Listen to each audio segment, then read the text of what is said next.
Hello everyone, welcome to our YouTube channel and this is Naveen Rana.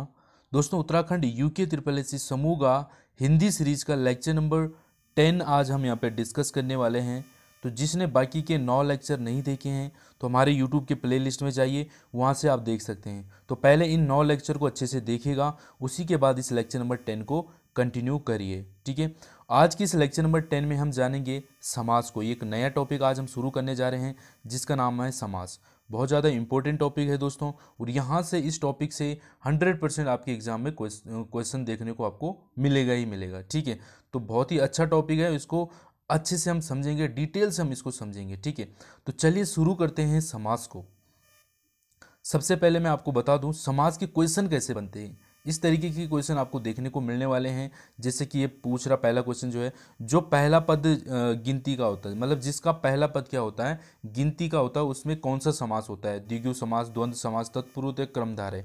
तो इस तरीके के क्वेश्चन आपको देखने को मिलेंगे। ठीक है, मैं आपको बता रहा हूँ, और आप जब हमारा ये टॉपिक कंप्लीट हो जाएगा समास का, तो आप इन क्वेश्चन को देखना, आप इनको देखते ही बता देंगे। ठीक है, जिस समास में पहला पद प्रधान होता है उसे क्या कहते, उसे कहते हैं कौन सा समास कहते हैं। ये 4 ऑप्शन आपके पास है। ठीक है, ये देखेगा, इस तरीके के क्वेश्चन बनेंगे। समास के भेद कितने होते हैं।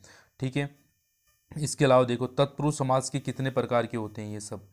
ठीक है, तो बहुत सारे ऐसे होंगे जिनको इनके ये क्वेश्चन बिल्कुल नहीं आ रहे होंगे। पहली बार अगर हिंदी पढ़ रहे हैं तो उनको ये समझ में नहीं आ रहे होंगे।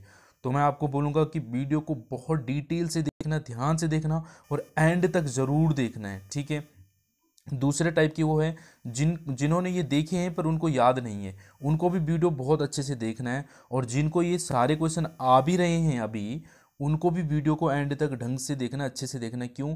आपको उसके एडिशनल जानकारी यहाँ पे ज़रूर मिलेगी। अगर ये आपको आते हैं, आपको इससे भी एक्स्ट्रा नॉलेज यहाँ पे मिलने वाला है। तो वीडियो को एंड तक ज़रूर देखें दोस्तों। देखिए, इसके अलावा ये क्वेश्चन भी बनता है कि चक्र में हाथ है जिसके अर्थात श्री कृष्ण में कौन सा समास है, बहुब्री क्रमधारय। ठीक है, तो ये सारे क्वेश्चन के आंसर आप इजीली दे पाएंगे जब हम ये समास कंप्लीट कर लेंगे। उस दिन आप देखेंगे ये सारे क्वेश्चन के आंसर आप बहुत जल्दी बता देंगे। नीलांबर शब्द में कौन सा समास है। ठीक है, तो इस तरीके के क्वेश्चन आपके एग्जाम में बनते हैं, और ये बने भी, मतलब किसी एग्जाम में पूछे भी गए हैं ये क्वेश्चन। ठीक है, समास से। तो चलिए अब हम समास को शुरू करते हैं दोस्तों। समास होता क्या है?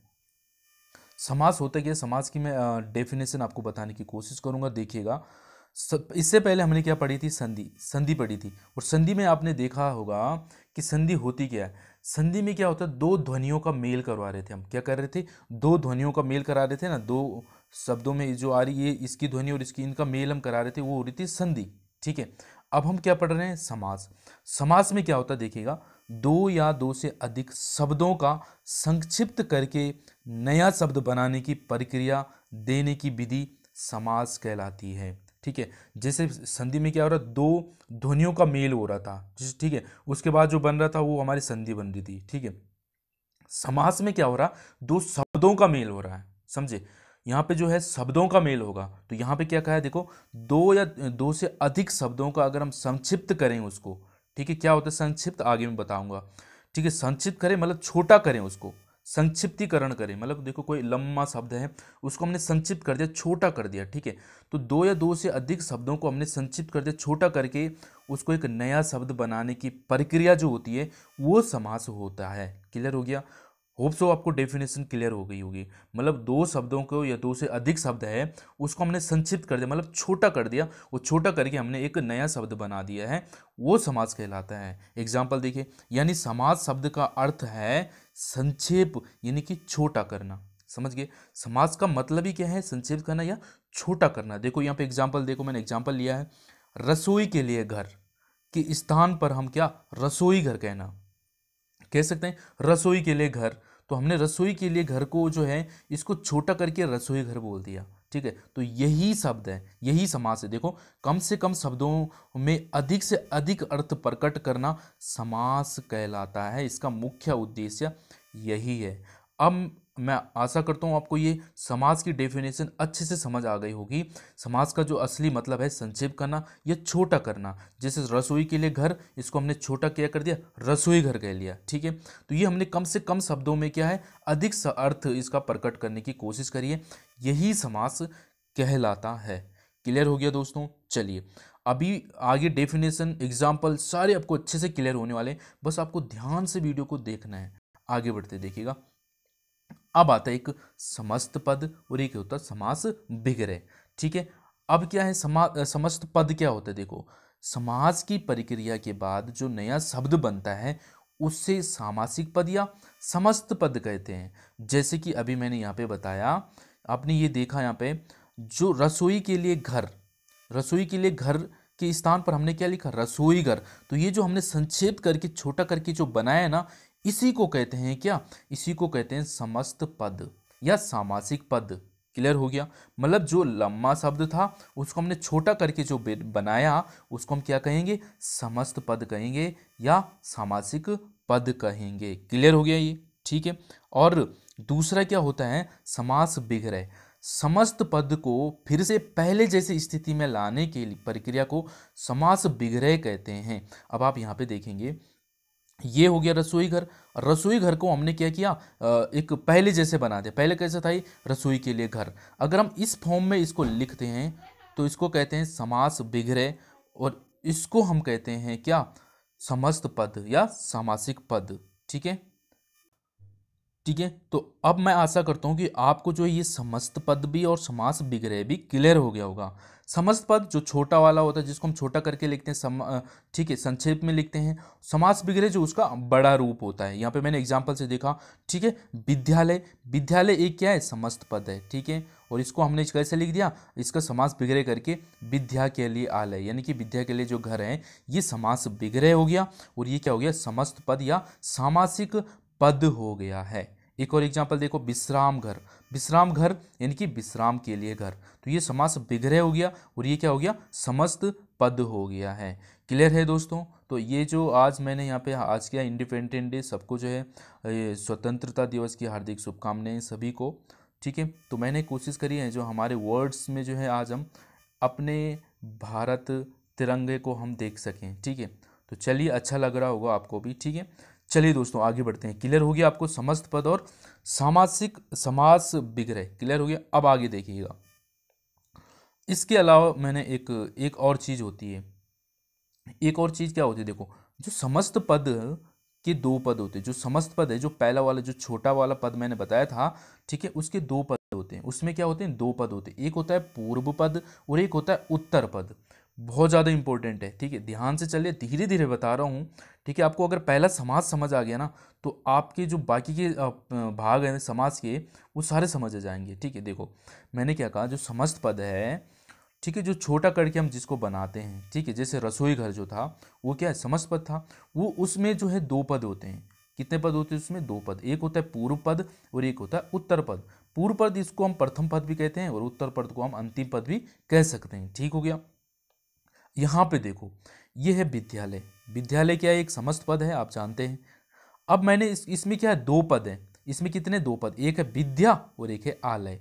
ठीक है, एक है इसमें विद्या, एक है आलय। विद्या के लिए आलय, इसका समास विग्रह है। विद्या के लिए आलय है। अब इसमें जो विद्यालय में दो पद है, क्या? एक है विद्या और दूसरा आलय। जो ये पहला वाला पद है इसको कहेंगे पूर्व पद, और जो ये दूसरा वाला पद है इसको कहेंगे हम उत्तर पद या अंतिम पद। अब आपको क्लियर हो गया होगा कि पूर्व पद क्या है और अंतिम पद क्या है। पूर्व पद जो पहले वाला पद है और अंतिम पद जो दूसरा वाला पद उसमें होता है। ठीक हो गया। यहाँ पे आगे एग्जाम्पल से और डिटेल से समझते हैं। अब एक इसमें क्या होता है? प्रधान पद। प्रधान पद को समझना बहुत ज़्यादा इंपॉर्टेंट है दोस्तों। देखिएगा, प्रधान पद होता क्या है। अभी हमने जो है कोई एक शब्द लिया, मैंने लिया राजकुमार। मैंने क्या लिखा? राजा का कुमार लिखा मैंने, राजा का कुमार। अब इसको देखिएगा ध्यान से, अगर मैंने क्या बोल दिया? राजा का कुमार। अब जो अगर मैं यहाँ पे एक प्रधान पद की बात करूँ, प्रधान का मतलब क्या है? पहले प्रधान का मतलब वो है शब्द का वह भाग, शब्द का वह भाग जिसकी वजह से शब्द का अर्थ निर्भर करता है। मतलब इसमें से वो वाला भाग जिसमें क्या कर रहा है? शब्द का अर्थ निर्भर कर रहा है। मैंने अभी बताया, इसको मैं राजकुमार लिखता हूँ। ठीक है, मैंने इसको क्या किया? इसका ये समास विग्रह है। ये क्या है? ये समास विग्रह है। और ये क्या है? समस्त पद है। ठीक है, समस्त पद है ये राजकुमार। अब राजकुमार में दो पद है, अभी हमने जाने दो पद है। कौन कौन से? प्रथम पद और उत्तर पद। प्रथम पद क्या होगा इसमें? राजा, ठीक है। और दूसरा पद क्या होगा, राजा का कुमार है ना, ये राजा का कुमार, ये अंतिम पद हो जाएगा, कुमार अंतिम पद हो जाएगा और प्रथम पद क्या हो जाएगा, राजा। ठीक है। अब हमने यहाँ पे सीखना क्या है, इन दोनों में एक पद क्या होगा, प्रधान होगा, ये हमने निकालना है। यहाँ से क्या होगा, ये दो पद हैं, दो पद में से क्या होता है, अभी आप ये मत सोचिए कि ये तो बहुत स्ट्रेस वाला हो रहा है, नहीं, हम डिटेल्ड पढ़ रहे हैं, क्योंकि हमने तो बाद में एक सिंपल क्वेश्चन बनेगा इसमें प्रधान पद कौन सा है, अंतिम कौन है, ठीक है। तो हम डिटेल से इसको समझ रहे हैं, आप समझने की कोशिश करें, ऐसा बिल्कुल ना सोचिए तो बहुत हार्ड हो रहा है, टफ हो रहा है, बिल्कुल नहीं हो रहा है, ठीक है। देखिएगा, आप समझते चलिए। पर मैंने क्या बोला, राजकुमार, राजकुमार में हमने राजा का कुमार लिखा, इसमें प्रथम पद राजा हो जाएगा और अंतिम पद कुमार हो जाएगा।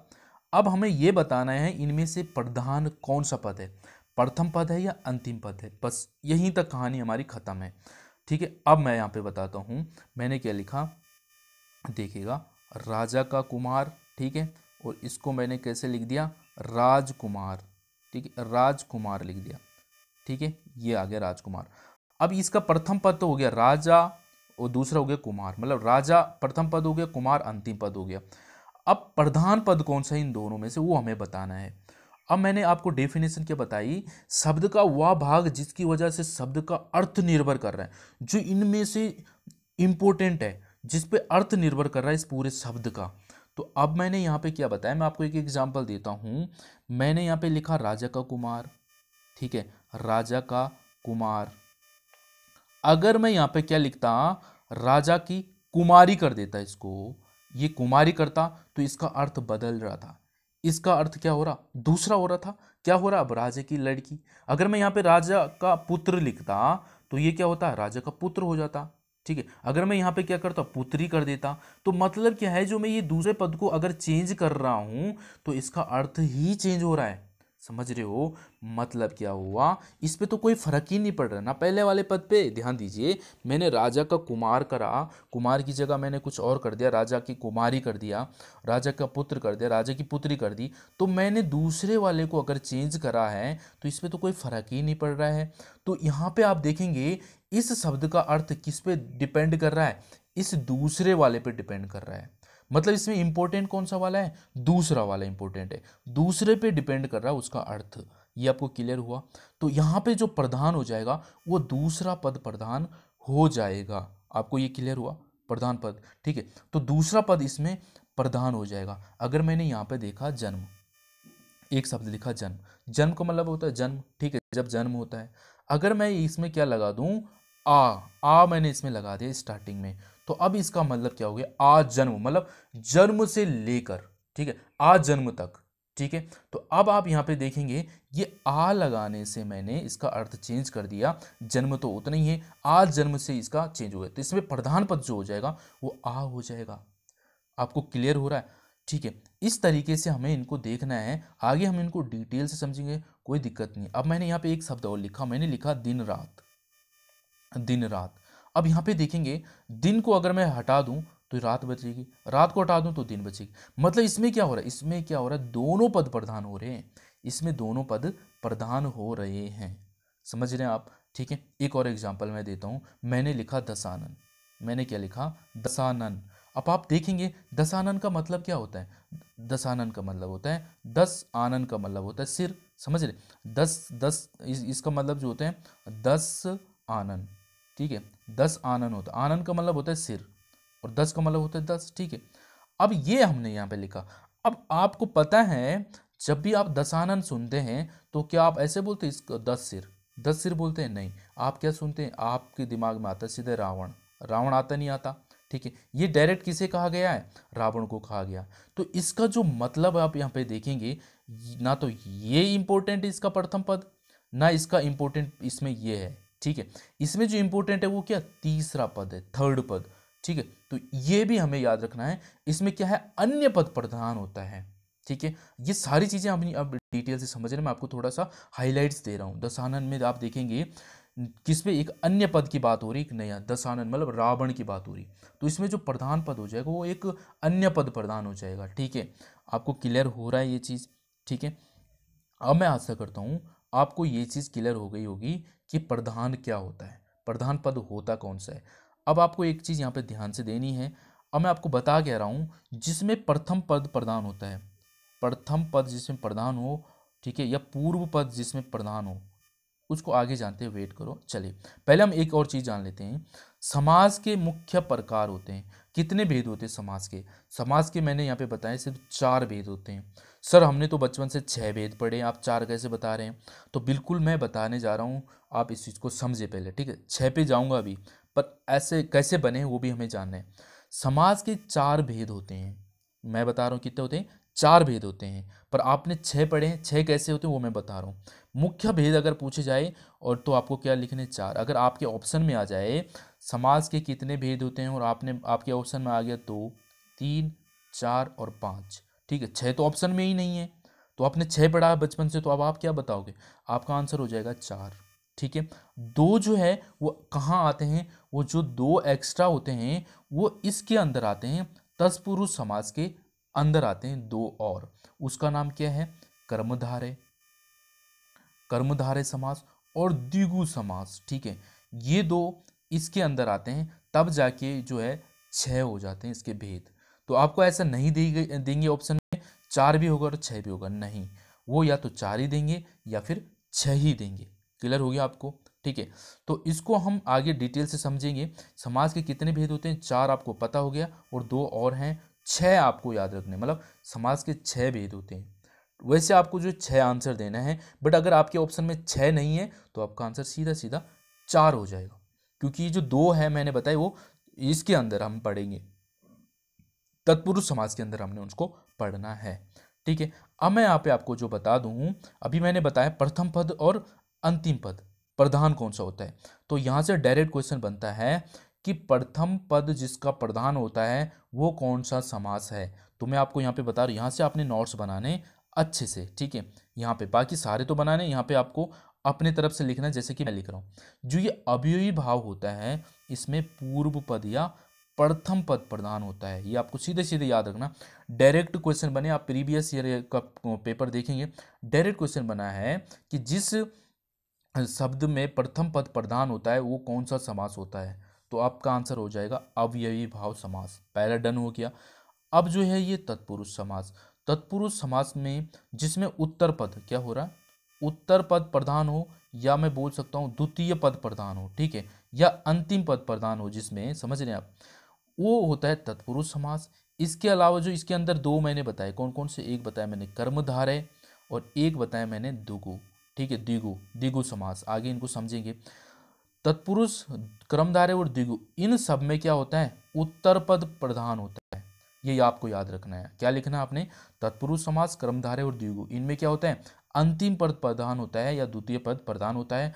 अवयवी भाव में पहला पद प्रधान होता है। डायरेक्ट ऐसी क्वेश्चन बनेगा, समझ रहे हो आप? तो ये आपको पता होना चाहिए। द्वंद्व समास की अगर मैं बात करूं, द्वंद्व समास में दोनों पद प्रधान होते हैं, ठीक है। ये बहुत बार क्वेश्चन पूछा जाता है कि किस समास में दोनों पद प्रधान होते हैं, तो आपका आंसर हो जाएगा द्वंद्व समास में। अब आता है एक बहुब्रीहि समास। बहुब्रीहि समास में क्या होता है?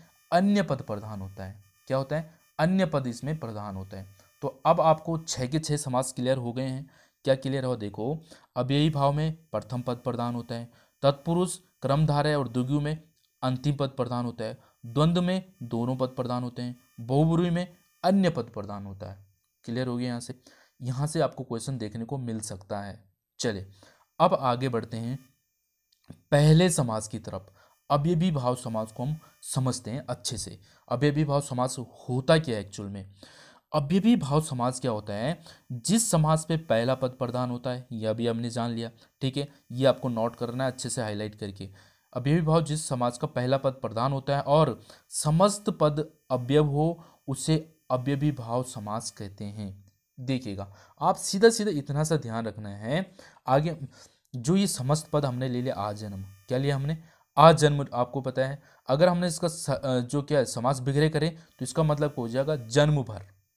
क्या हो जाएगी इसका मतलब? जन्म भर। तो इसका जो पहला पद है वो आ जाएगा और इसका अंतिम पद जो हो जाएगा वो जन्म हो जाएगा। तो ये जो डिपेंड किस पे कर रहा है, ये तो सिर्फ जन्म था, हमने इसके साथ आ जोड़ के इसका मतलब ही बता दिया, मतलब पूरे जन्म भर की बात कर दी हमने आ जोड़ के। तो इसमें क्या हो जाएगा? पहला पद प्रधान है आपका। क्या है? पहला पद प्रधान हो जाएगा, वो अव्ययी भाव समास हमारा हो जाएगा, ठीक है। अब मैं इसके लिए आपको थोड़ा सा और चीज बता रहा हूं कि आपको याद कैसे रखने हैं। जिसमें आपको क्या दिखे, पूर्व पद। मैं आपको यहाँ से एक ट्रिक ये आप समझ सकते हैं, मैं आपको ट्रिक बता रहा हूँ, जिसमें क्या हो, पूर्व पद में कौन कौन से वो हो, मैं सारे लिख रहा हूँ, आपको सारे याद रखने हैं। जिसमें शुरू में क्या लगा हो, प्रति लगा हो, ठीक है, या आ लगा हो, जैसे आप यहाँ पे देखें आ लगा हुआ, आ जन्म, शुरू में प्रतिदिन हो गया, जैसे प्रति लगा हो, आ लगा हो, ठीक है, यावत लगा हो, यावत जैसे यथावत होता है, और यथा हो गया, जैसे यथा हो गया शुरू में, अनुरूप जैसे अनुकूल हो गया, अनु जिसमें शुरू में लगा होगा वो क्या हो जाएंगे, पूर्व पद की बात करो, ठीक है, वो सारे अवयवी भाव समास हो जाएंगे। जिसमें शुरू में प्रत्येक लगा हो, ठीक है, प्रत्येक दिन हो गया, ठीक है, प्रत्येक, जिसमें शुरू में हर लगा हुआ हो, जिसमें शुरू में भर लगा हो, ये आपकी एक ट्रिक है मतलब याद रखने की, ठीक है। बाकी एग्जाम्पल जब हम करेंगे सारे समझ आ जाएंगे आपको, ठीक है। चलो, तो मुझे बताओ कि आपको अवयवी भाव समास क्लियर हुआ नहीं हुआ। क्या हुआ, अवयवी भाव में पहला पद प्रधान होता है। जब आपको पास कोई वर्ड शब्द दिया गया है ये, तो आपने इसका समास विग्रह करा जन्म भर, और आपने देखा जन्म भर, जन्म तो ठीक है पर इसके आगे हमने आ लगाया, तो आपको लग गया जो आ की वजह से इसका चेंज हो रहा है मतलब, ठीक है। तो इसमें जो है पहला पद हमारा प्रधान है, तो ये आपको क्या हो जाएगा, अवयवी भाव समास हो जाएगा। क्लियर हो गया। चलिए दूसरे समाज पे चलते हैं, आप टेंशन ना लीजिए, अभी हम सारे समाज को एक बार फिर से अच्छे तरीके से एग्जाम्पल से समझेंगे सबको। पहले मैं आपको इन सबकी डेफिनेशन समझाने की कोशिश कर रहा हूँ। तत्पुरुष समाज की तरफ मूव करते हैं। तत्पुरुष समाज क्या होता है, दूसरा समाज हमारे सामने आ गया तत्पुरुष समाज, ये बहुत ज़्यादा इंपॉर्टेंट हो जाता है। देखिएगा, तत्पुरुष समाज में होता है जिस समाज के में जो है दूसरा पद प्रधान होता है। क्या होता है, दूसरा पद इसमें प्रधान होता है, और समास करने पर विभक्ति यानी कि कारक चिन्ह, वो बताता हूँ अभी कारक चिन्ह होते क्या है, का लोप हो जाता है, उसे तत्पुरुष समास कहते हैं। क्या समझे, तत्पुरुष समास क्या होता है, जिसमें दूसरा पद प्रधान होता है, ये तो आपको डायरेक्ट याद हो गया। और इसमें क्या होता है, जिसमें जो है विभक्ति करने पर, ठीक है, विभक्त करने पर यानी कि उनका हम जो विच्छेद करते हैं मान लो, तो उसका जो क्या है विग्रह करते हैं हम, तो कारक चिन्ह इसमें लोप हो जाती है। जैसे मैं एग्जांपल देता हूँ, मैंने लिखा राजा का कुमार, देखिए मैंने लिखा राजा का कुमार, ठीक है। अब इसको हमने अगर संक्षिप्त में लिखूंगा मैं, तो आप क्या लिखोगे, इसको राजकुमार लिखेंगे, ठीक है।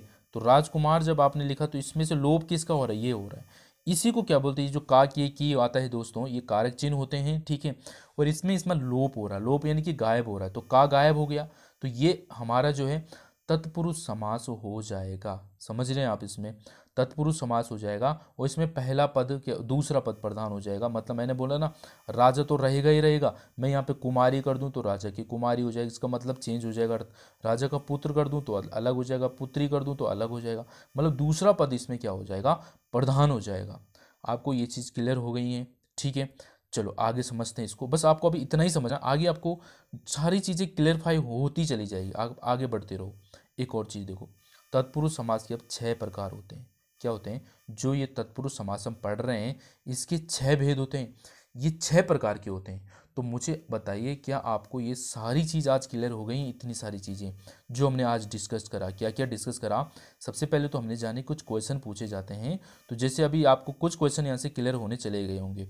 अब आपको पता चलने लग गया होगा कि प्रथम पद प्रधान, जैसे ये क्वेश्चन देखो, जिस समास में प्रथम पद प्रधान होता है उसे कहते हैं, तो आपका आंसर क्या हो जाएगा, अवयवी भाव समास। अभी हमने पढ़ लिया है, तो आप इसका आंसर दे पा रहे हैं, समझ रहे हैं आप। तो इसी तरीके से हम सारे जब करेंगे तो अब समाज के कितने भेद होते हैं, यहाँ पे देखो ऑप्शन में 6 नहीं है, तो आपका आंसर क्या हो जाएगा, 4 हो जाएगा, ठीक है। इस तरीके से देखो, तत्पुरुष समाज के कितने प्रकार के होते हैं, अभी आपको पता नहीं होगा, बट आपने पढ़ लिया, आपको पता है तत्पुरुष समाज के कितने भेद होते हैं, 6, अभी मैंने आपको बताया, ठीक है। समझ रहे हो, तो इस तरीके से देखो ना, आप सारे क्वेश्चन के आंसर दे सकते हैं। नवरात्रियों का समूह विग्रह के लिए समास में कौन सा समास, तो आप इसमें अभी कन्फ्यूज है क्योंकि अभी आपने इसको पढ़ा नहीं। आप ये देखेंगे इस तरीके से नीलांबर शब्द का समास, तो ये सारे आपने समझे।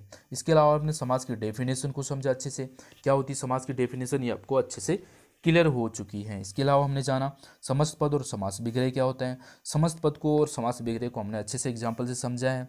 इसके अलावा हमने जो है प्रधान पद को समझा, प्रधान पद क्या होते हैं, प्रथम पद उत्तर पद 2 पद होते हैं, उसमें से एक प्रधान होता है। प्रधान कैसे सेलेक्ट करते हैं आपको अच्छे से समझ आ चुका है।